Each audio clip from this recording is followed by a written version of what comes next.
قال الملأ الذين استكبروا من قومه لنخرجنك يا شعيب والذين آمنوا معك من قريتنا أو لتعودن في ملتنا. قال أولو كنا كارهين قد افترينا على الله كذبا إن عدنا في ملتكم بعد إذ نجانا الله منها وما يكون لنا أن نعود فيها إلا أن يشاء الله ربنا وسع ربنا كل شيء علما على الله توكلنا ربنا افتح بيننا وبين قومنا بالحق وأنت خير الفاتحين. وقال الملأ الذين كفروا من قومه لئن اتبعتم شعيبا إنكم إذا لخاسرون فأخذتهم الرجفة فأصبحوا في دارهم جاثمين.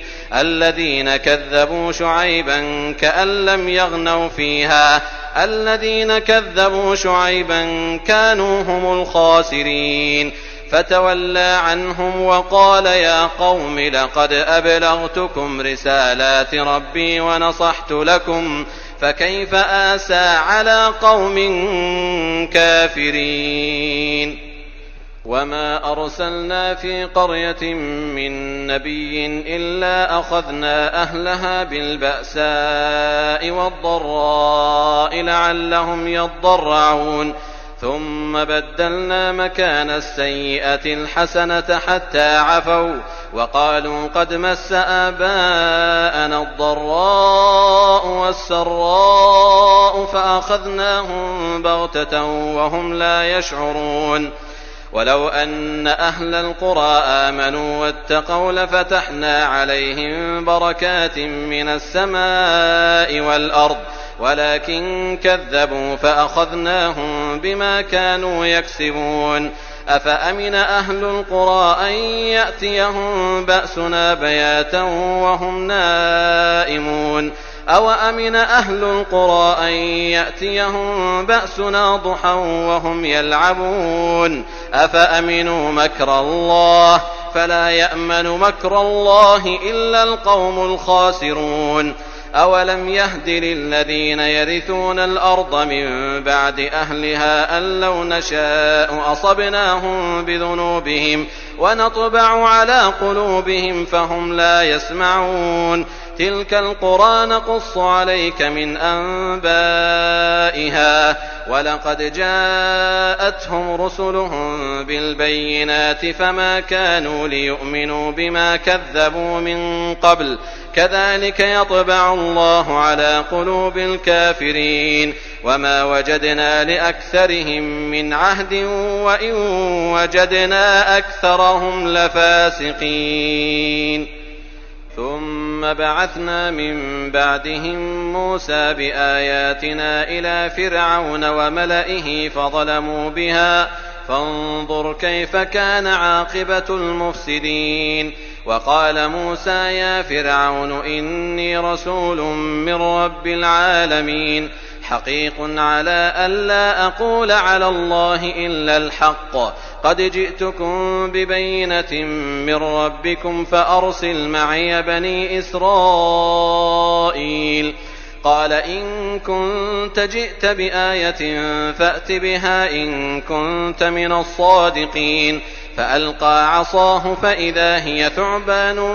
مبين ونزع يده فإذا هي بيضاء للناظرين. قال الملأ من قوم فرعون إن هذا لساحر عليم يريد أن يخرجكم من أرضكم فماذا تأمرون. قالوا أرجه وأخاه وأرسل في المدائن حاشرين يأتوك بكل ساحر عليم. وجاء السحرة فرعون قالوا إن لنا لأجرا إن كنا نحن الغالبين. قال نعم وإنكم لمن المقربين. قالوا يا موسى إما أن تلقي وإما أن نكون نحن الملقين. قال ألقوا فلما ألقوا سحروا أعين الناس واسترهبوهم وجاءوا بسحر عظيم.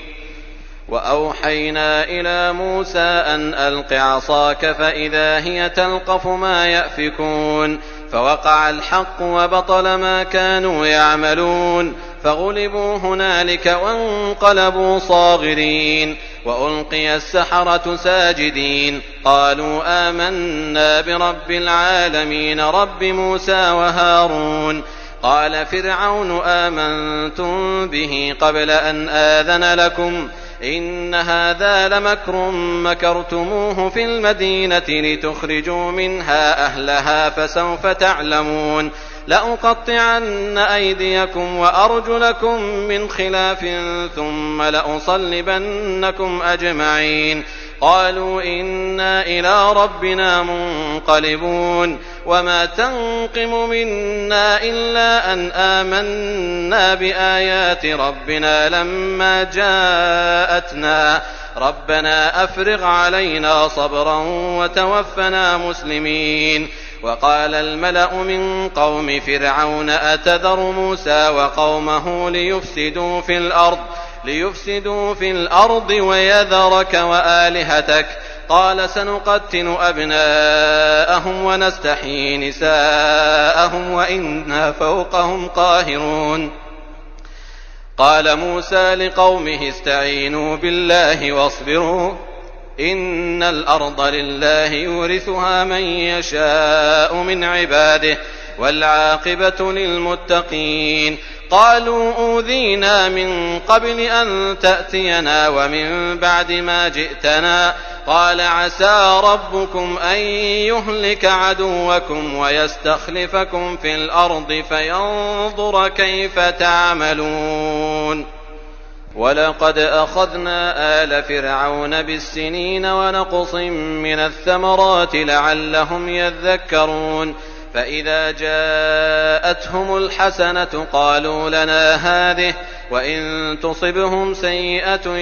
يطيروا بموسى ومن معه ألا إنما طائرهم عند الله ولكن أكثرهم لا يعلمون وقالوا مهما تأتنا به من آية لتسحرنا بها فما نحن لك بمؤمنين فأرسلنا عليهم الطوفان والجراد والقمل والضفادع والدم آيات مفصلات فاستكبروا وكانوا قوما مجرمين ولما وقع عليهم الرجز قالوا يا موسى ادع لنا ربك بما عهد عندك لئن كشفت عنا الرجز لنؤمنن لك ولنرسلن معك بني إسرائيل فلما كشفنا عنهم الرجز إلى أجل هم بالغوه إذا هم ينكثون فانتقمنا منهم فأغرقناهم في اليم بأنهم كذبوا بآياتنا وكانوا عنها غافلين وأورثنا القوم الذين كانوا يستضعفون مشارق الأرض ومغاربها التي باركنا فيها وتمت كلمة ربك الحسنى على بني إسرائيل بما صبروا ودمرنا ما كان يصنع فرعون وقومه وما كانوا يعرشون وجاوزنا ببني إسرائيل البحر فأتوا على قوم يعكفون على أصنام لهم قالوا يا موسى اجعل لنا إلها كما لهم آلهة قال إنكم قوم تجهلون إن هؤلاء متبر ما هم فيه وباطل ما كانوا يعملون قال أغير الله أبغيكم إلها وهو فضلكم على العالمين وإذ أنجيناكم من آل فرعون يسومونكم سوء العذاب يقتلون أبناءكم ويستحيون نساءكم وفي ذلكم بلاء من ربكم عظيم وواعدنا موسى 30 ليلة وأتممناها ب10 فتم ميقات ربه 40 ليلة وقال موسى لأخيه هارون اخلفني في قومي وأصلح ولا تتبع سبيل المفسدين ولما جاء موسى لميقاتنا وكلمه ربه قال رب أرني أنظر إليك قال لن تراني ولكن انظر إلى الجبل فإن استقر مكانه فسوف تراني فلما تجلى ربه للجبل جعله دكا وخر موسى صعقا فلما أفاق قال سبحانك تبت إليك وأنا أول المؤمنين قال يا موسى إني اصطفيتك على الناس برسالاتي وبكلامي فخذ ما آتيتك وكن من الشاكرين وكتبنا له في الألواح من كل شيء موعظة وتفصيلا لكل شيء فخذها بقوة وأمر قومك يأخذوا بأحسنها سأريكم دار الفاسقين سأصرف عن آياتي الذين يتكبرون في الأرض بغير الحق وإن يروا كل آية لا يؤمنوا بها وإن يروا سبيل الرشد لا يتخذوه سبيلا وإن يروا سبيل الغي يتخذوه سبيلا سأصرف عن آياتي الذين يتكبرون في الأرض بغير الحق وإن يروا كل آية لا يؤمنوا بها وإن يروا سبيل الرشد لا يتخذوه سبيلا وإن يروا سبيل الغي يتخذوه سبيلا ذلك بأنهم كذبوا بآياتنا وكانوا عنها غافلين والذين كذبوا بآياتنا ولقاء الآخرة حبطت أعمالهم هل يجزون إلا ما كانوا يعملون واتخذ قوم موسى من بعده من حليهم عجلا جسدا له خوار ألم يروا أنه لا يكلمهم ولا يهديهم سبيلا اتخذوه وكانوا ظالمين ولما سقط في أيديهم ورأوا أنهم قد ضلوا قالوا لئن لم يرحمنا ربنا ويغفر لنا لنكونن من الخاسرين ولما رجع موسى إلى قومه غضبان أسفا قال بئس ما خلفتموني من بعدي أعجلتم أمر ربكم وألقى الألواح وأخذ برأس أخيه يجره إليه قال ابن أم إن القوم استضعفوني وكادوا يقتلونني فلا تشمت بي الأعداء ولا تجعلني مع القوم الظالمين قال رب اغفر لي ولأخي وأدخلنا في رحمتك وأنت أرحم الراحمين إن الذين اتخذوا العجل سينالهم غضب من ربهم وذلة في الحياة الدنيا وكذلك نجزي المفترين والذين عملوا السيئات ثم تابوا من بعدها وآمنوا إن ربك من بعدها لغفور رحيم ولما سكت عن موسى الغضب أخذ الألواح وفي نسختها هدى ورحمة للذين هم لربهم يرهبون واختار موسى قومه 70 رجلا لميقاتنا فلما أخذتهم الرجفة قال رب لو شئت أهلكتهم من قبل وإياي أتهلكنا بما فعل السفهاء منا إن هي إلا فتنتك تضل بها من تشاء وتهدي من تشاء أنت ولينا فاغفر لنا وارحمنا وأنت خير الغافرين واكتب لنا في هذه الدنيا حسنة وفي الآخرة إنا هدنا إليك قال عذابي أصيب به من أشاء ورحمتي وسعت كل شيء فسأكتبها للذين يتقون ويؤتون الزكاة والذين هم بآياتنا يؤمنون الذين يتبعون الرسول النبي الأمي الذي يجدونه مكتوبا عندهم في التوراة والإنجيل يأمرهم بالمعروف وينهاهم عن المنكر ويحل لهم الطيبات ويحرم عليهم الخبائث ويضع عنهم إصرهم والأغلال التي كانت عليهم فالذين آمنوا به وعزروه ونصروه واتبعوا النور الذي أنزل معه أولئك هم المفلحون.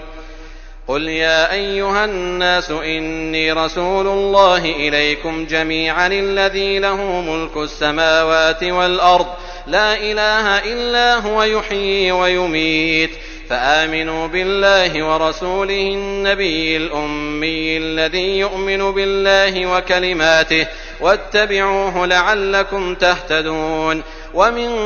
قوم موسى أمة يهدون بالحق وبه يعدلون وقطعناهم 12 أسباطا أمما وأوحينا إلى موسى إذ استسقاه قومه أن اضرب بعصاك الحجر فانبجست منه 12 عينا قد علم كل أناس مشربهم وظللنا عليهم الغمام وأنزلنا عليهم المن والسلوى كلوا من طيبات ما رزقناكم وما ظلمونا ولكن كانوا أنفسهم يظلمون. وإذ قيل لهم اسكنوا هذه القرية وكلوا منها حيث شئتم وقولوا حطة وادخلوا الباب سجدا نغفر لكم خطيئاتكم سنزيد المحسنين. فبدل الذين ظلموا منهم قولا غير الذي قيل لهم فأرسلنا عليهم رجزا من السماء بما كانوا يظلمون. واسألهم عن القرية التي كانت حاضرة البحر إذ يعدون في السبت إذ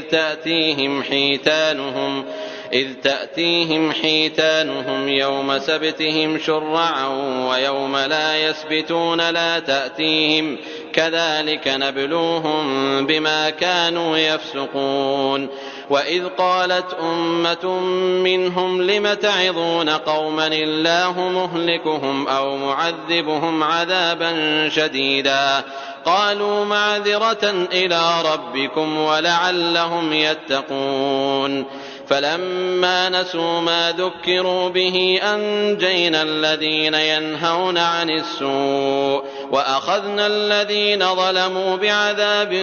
بئيس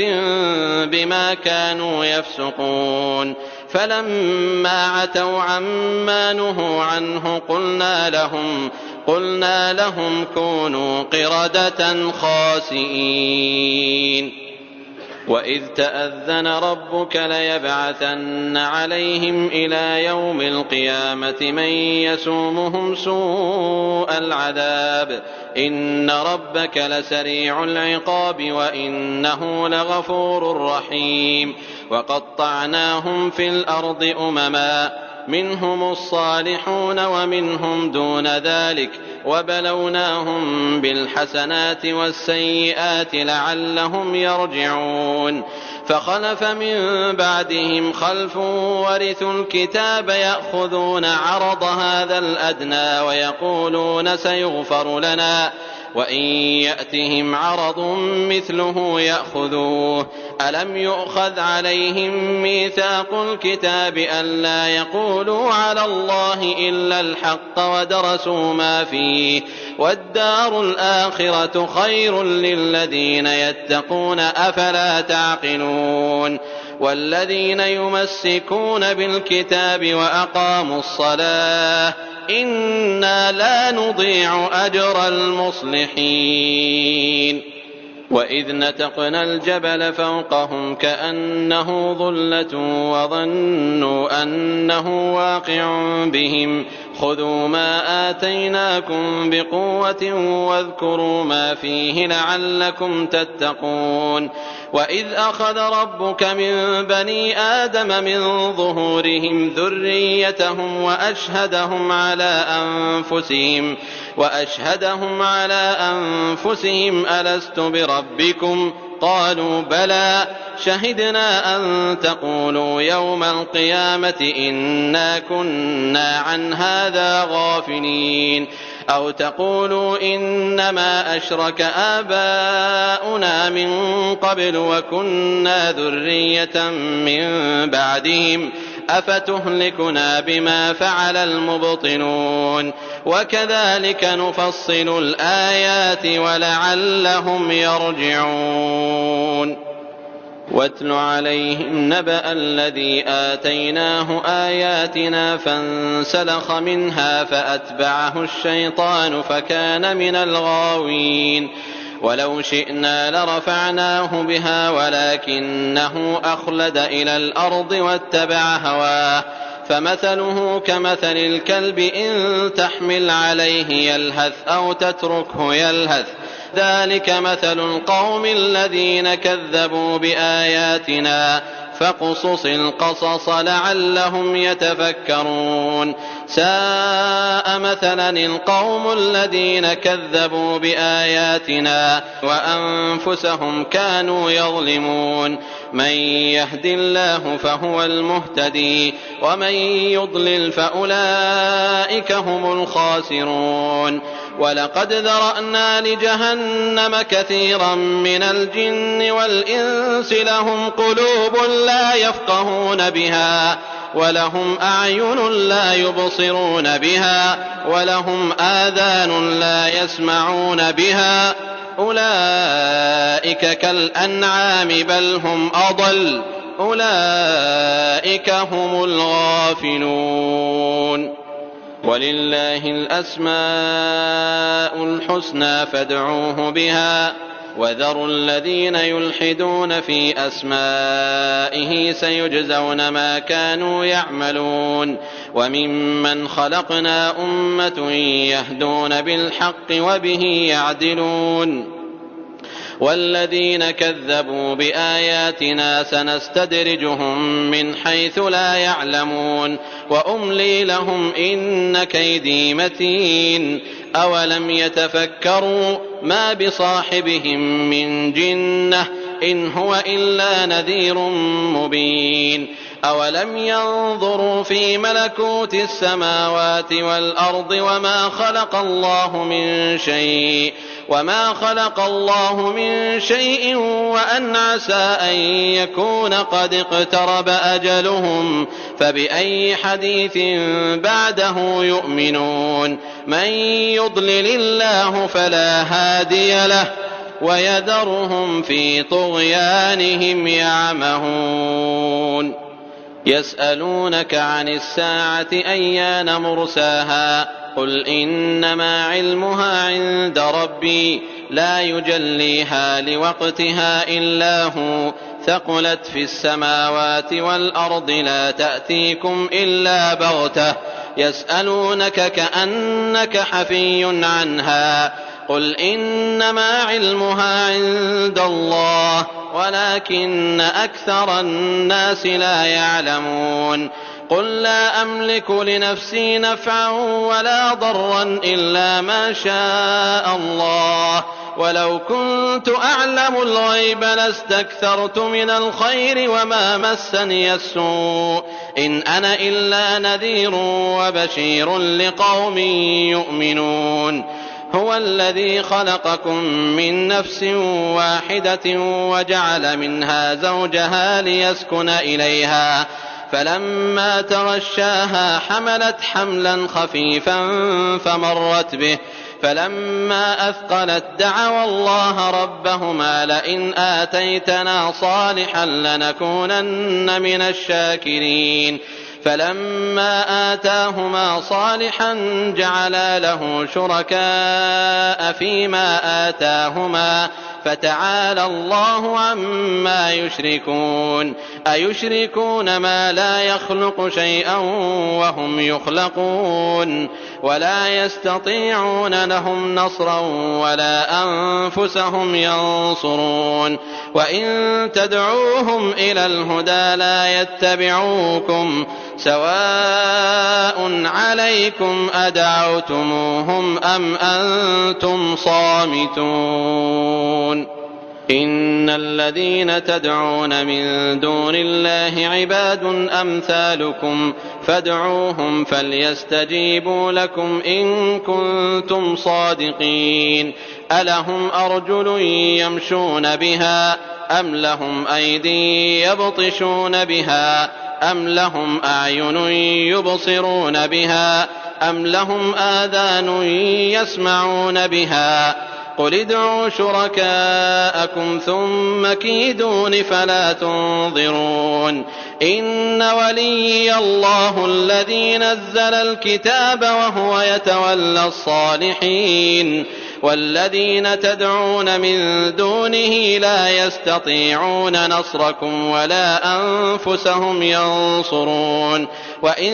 تدعوهم إلى الهدى لا يسمعوا وتراهم ينظرون إليك وهم لا يبصرون خذ العفو وأمر بالعرف وأعرض عن الجاهلين وإما ينزغنك من الشيطان نزغ فاستعذ بالله إنه سميع عليم إن الذين اتقوا إذا مسهم طائف من الشيطان تذكروا فإذا هم مبصرون وإخوانهم يمدونهم في الغي ثم لا يقصرون وإذا لم تأتهم بآية قالوا لولا اجتبيتها قل إنما أتبع ما يوحى إلي من ربي هذا بصائر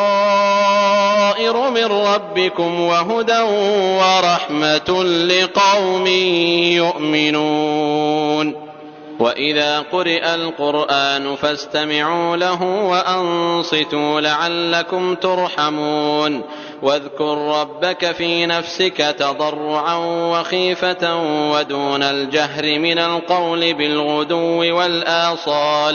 بالغدو والآصال ولا تكن من الغافلين إن الذين عند ربك لا يستكبرون عن عبادته ويسبحونه وله يسجدون. بسم الله الرحمن الرحيم. يسألونك عن الأنفال قل الأنفال لله والرسول فاتقوا الله وأصلحوا ذات بينكم وأطيعوا الله ورسوله إن كنتم مؤمنين. إنما المؤمنون الذين إذا ذكر الله وجلت قلوبهم وإذا تليت عليهم آياته زادتهم إيمانا وعلى ربهم يتوكلون. الذين يقيمون الصلاة ومما رزقناهم ينفقون أولئك هم المؤمنون حقا لهم درجات عند ربهم ومغفرة ورزق كريم. كما أخرجك ربك من بيتك بالحق وإن فريقا من المؤمنين لكارهون يجادلونك في الحق بعدما تبين كأنما يساقون إلى الموت وهم ينظرون. وإذ يعدكم الله إحدى الطائفتين أنها لكم وتودون أن غير ذات الشوكة تكون لكم ويريد الله أن يحق الحق بكلماته ويقطع دابر الكافرين ليحق الحق ويبطل الباطل ولو كره المجرمون. إذ تستغيثون ربكم فاستجاب لكم أني ممدكم ب1000 من الملائكة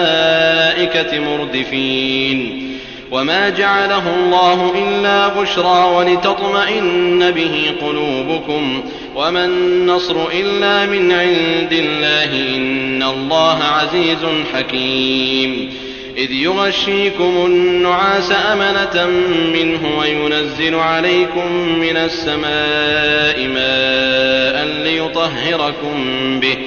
ليطهركم به ويذهب عنكم رجز الشيطان وليربط على قلوبكم ويثبت به الأقدام إذ يوحي ربك إلى الملائكة أني معكم فثبتوا الذين آمنوا سألقي في قلوب الذين كفروا الرعب فاضربوا فوق الأعناق واضربوا منهم كل بنان ذلك بأنهم شاقوا الله ورسوله ومن يشاقق الله ورسوله فإن الله شديد العقاب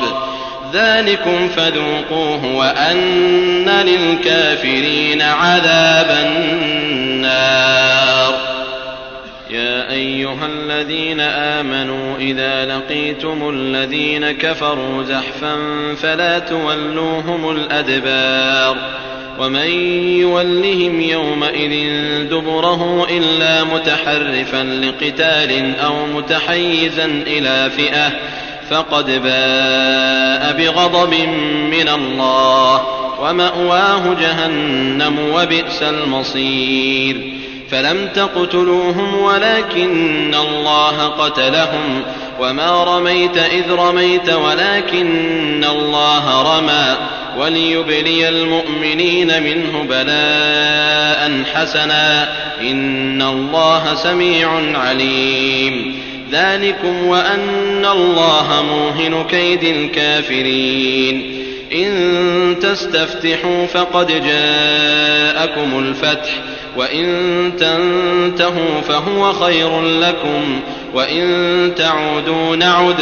ولن تغني عنكم فئتكم شيئا ولو كثرت وأن الله مع المؤمنين يا أيها الذين آمنوا أطيعوا الله ورسوله ولا تولوا عنه وأنتم تسمعون ولا تكونوا كالذين قالوا سمعنا وهم لا يسمعون إن شر الدواب